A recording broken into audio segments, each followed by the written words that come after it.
Hey, it's Kelly from MXHideout. If your hands are exhausted after 10 minutes, standing feels like doing squats, or your tires keep washing out, you're probably making the same body position mistake almost every beginner makes. Let's go through the three biggest signs. So sign number one is when your hands and your wrists get exhausted or fatigued within the first 5 minutes of riding, making it hard to use the clutch and the throttle. So when you start riding and within 5 or 10 minutes, it's hard to twist the throttle to control it smoothly. It's hard to pull in the front brake and the clutch lever without being like real jerky because your hands and wrists are already tired, which makes it really easy to give it a little bit too much throttle and whiskey throttle, or just throw you back on the seat, whether you're riding a powerful bike or one that doesn't have too much power. And even something as simple as reaching your fingers out to pull in the brake lever or the clutch lever, if they're hard to pull in, like if the clutch lever is stiff,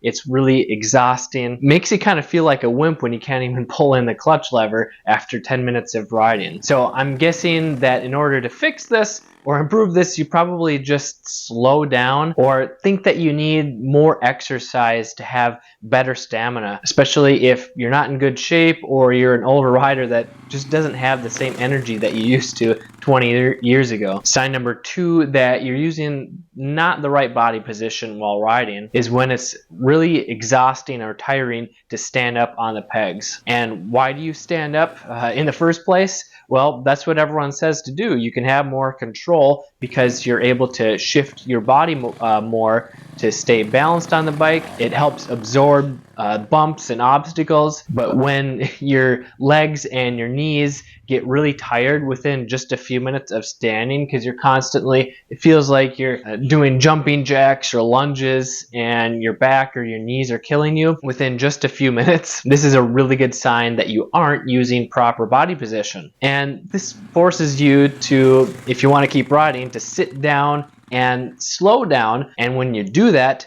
it's harder to keep up with your faster riding friends, or even if you're riding alone, you just can't enjoy it as much when you have to sit down, slow down. So the third big sign that you're not using proper body position while riding off-road or the trails is your tires are sliding out on flat or slippery corners. Now obviously you don't have as much traction if it's a flat corner as opposed to a bermed or rutted or banked corner, but if you're riding with guys that are about the same skill level, the same speed, and you still feel like you're sliding out if you're going the same speed as them, so you have to slow down, this is a good sign that you're not using the correct body position. And I know for me especially, when I don't have traction with my front wheel when it starts to slide out, this is really intimidating because once it starts to slide out, it's really hard to bring it back. And this is intimidating, it's scary. Once it washes out, then you're just gonna go face first into the ground. Or if you're sliding out with the rear tire on a flat corner, it starts to get sideways, and if it keeps going sideways, your bike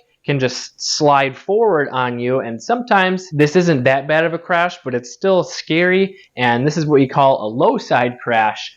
But if you do happen to get the rear end sideways and it gets traction again, it'll catch and then it'll straighten out and then it'll throw you forward on the bike, and then that is when it gets really scary because it throws you off forward on the bike. It's kind of like a whiplash crash, and this is what we call the nasty high side crash. And there's a few ways to help prevent this, but one of the big ones is using proper body position. If even one of these signs sounds familiar, fixing your body position is one of the fastest ways to ride longer, feel more in control, and stop fighting the bike. And if you want to learn how to properly position your body while standing on the pegs so that you have more control and don't get exhausted quickly, you should check out my video here from my beginner series.